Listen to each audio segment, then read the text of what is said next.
Mainit na sinalubong ni Defense Secretary Carlito Galvez Jr. si Australian Deputy Prime Minister at Defense Minister Honorable Richard Marles. Matapos ang paggawad ng arrival honor sa opisyal, sinundan ito ng isang pribadong pag-uusap na tumagal ng ilang oras.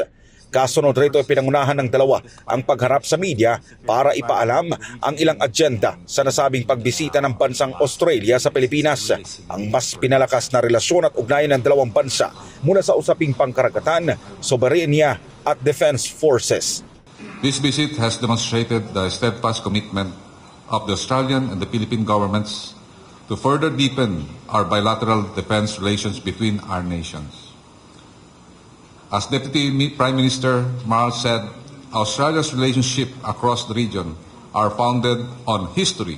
The Philippines and Australia are completely committed to a global rules-based order. It is deeply connected to our respective national interests that the rules of the road as they apply in a body of water such as the South China Sea, the UN Convention on the Law of the Sea, the freedom of navigation, freedom of overflight, all of these principles are completely central to our national interests and, as Charlie said, to our collective security. Isa sa mga napag-usapan ng dalawa ang interes nito sa nakatakdang Joint Maritime Patrol sa mga karagatang sakop ng Indo-Pacific Region, kabilang na ang South China Sea o ang West Philippine Sea. Ayon sa dalawa, bahagi lamang ito ng pagtitiyak ng isang malayang paglalayag sa mga karagatan sa rehiyon. The training that we have having right now is basically heavy on the Army. But what we're trying to explore with the agreement of both governments to have an explored engagement between navies and also the Air Force.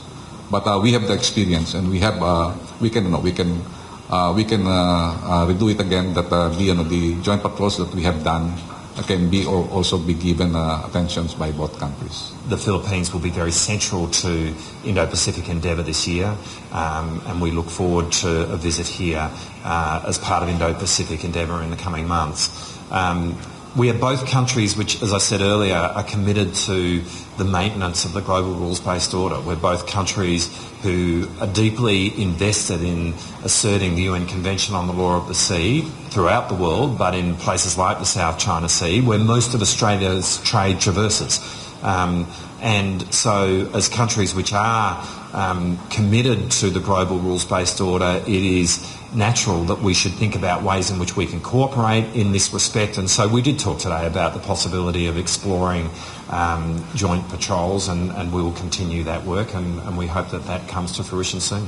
Nagkasundo rin ang dalawa sa usapin ng pagsugpo sa problema ng terorismo sa Pilipinas. Bagamat unti-unti naman itong natutugunan kasunod ng tuloy-tuloy na operasyon ng militar sa mga kamundukan. Sa katunayan, ani Galvez, nagbubukas na ngayon ng maraming oportunidad ang ilang lalawigan sa Mindanao na dati lugmok dahil sa giyera at terorismo. And we have seen now that terrorism has dramatically decreased in these areas. 2018, there are a lot of kidnappings. There are a lot of seajackings that's happening. But right now, we are very thankful that since 2021, 2022, we have a very minimal skirmishes with the terrorists. At the same time, we see the significant increase of economic activity in Sulu, in the Barm area. And also the GDP of the Barm increased by 7.5, and the poverty incidence decreased by more or less 15 to 20%. And additionally, it's not only the support of the training that the Australian giving. The embassy, the chief mission, is actively involving in the dialogue with our former rebels, former Abu Sayyaf rebels.